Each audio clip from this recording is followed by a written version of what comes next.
হয়তো ঘুমানোর দিন, বাজার করার দিন, শ্বশুর বাড়ি যাওয়ার দিন নাকি যাদের শ্বশুর বাড়ি না আছে, আত্মীয় স্বজন প্রতিবেশী তাদের একটু খোঁজ খবর নেওয়া। এর মধ্যে বাংলাদেশ জামাত ইসলামের ডাকে সাড়া দিয়ে আমরা সমস্ত আরামকে পিছনে ফেলে আজকে এখানে এসে হাজির হয়েছি।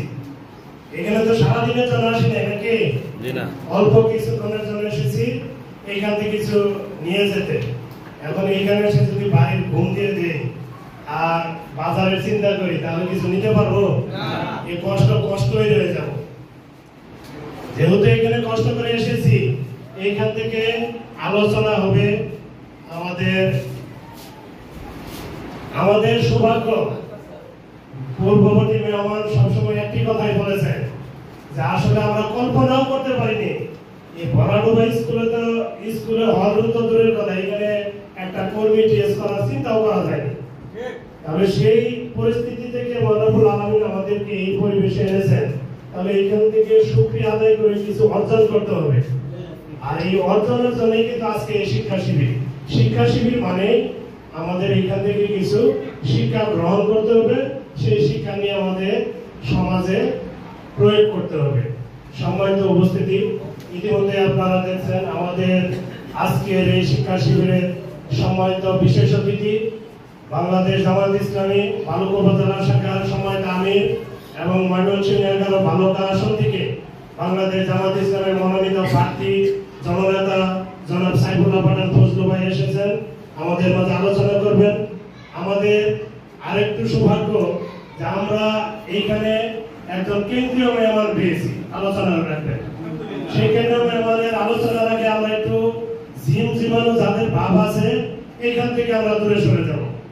কেন্দ্রীয় মেহমানের আলোচনার সময় যদি সামনের বেঞ্চে 4 জনের 3 জনের মাথা নোয়ানো থাকে, সে আলোচনা কেন্দ্রীয় মেহমান করতেও দ্বিধাবোধ করবে, আমাদের একটু দৃষ্টিগোচর হবে। সুতরাং আমি আপনাদেরকে বিশেষভাবে অনুরোধ করছি, যতক্ষণ পর্যন্ত আমাদের এই প্রোগ্রাম চলবে ততক্ষণ পর্যন্ত একটু কষ্ট করে আলোচনা শুনবো, নোট করব এবং এটা আমরা নিজের দিল থেকে ভালো করে শুনে আমল করব। সময় দাও। আমরা কয়েকটা ইউনিয়ন সমন্বয়ে আমরা এই শিক্ষা করতেছি। আমরা কর্মী ভাইদের এই প্রশিক্ষণমূলক প্রোগ্রাম 16-17 বছর ধরে আমরা করতে পারিনি, এটা এখন আমরা করব। এখানে উপস্থিত যারা আছেন, এই প্রশিক্ষণের মূল হলো যে আপনাদেরকে আমাদের সাংগঠনিক মানে উন্নত করা। এই যে আজকে এত কষ্ট করে আসছেন, উদ্দেশ্য একটাই, আপনার মান আগে থেকে বৃদ্ধি হবে, আমল বৃদ্ধি হবে, এটাই মেইন উদ্দেশ্য। আজকে আমার আলোচনার চরিত্র গঠনের মৌলিক উপাদান আমাদের জেলা মেহমান আসছে। জেলা মেহমান আসার আগ পর্যন্ত আমি সংক্ষিপ্তভাবে আমি আপনাদের সামনে এটা তুলে ধরবো। এই বইটা কে কে পড়ছে হাত তুলে তো দেখি।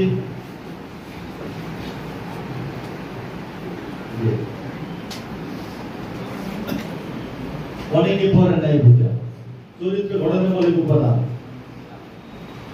লিখছেন নয়ন সিদ্দিকী। এই বইটা নয়ন সিদ্দিকী লিখছেন। এটা আমাদের জামাত ইসলামের যে প্রতিষ্ঠাতা মাওলানা মওদুদুর রহমাতুল্লাহ আলাইহি, উনি যখন এই দিন প্রতিষ্ঠার কাজ শুরু করেন এই বাংলাদেশে, যে কয়েকজন নিয়ে শুরু করছেন তার মধ্যে নয়ন সিদ্দিকী অন্যতম। এই বইটা 1990 সালে উনি প্রকাশ করেছেন। উনি সাহিত্যিক, কবি, লেখক, রাজনীতিবিদ, মানে অনেক অনেক গুণে গুণান্বিত। ওই সময়ে আমাদের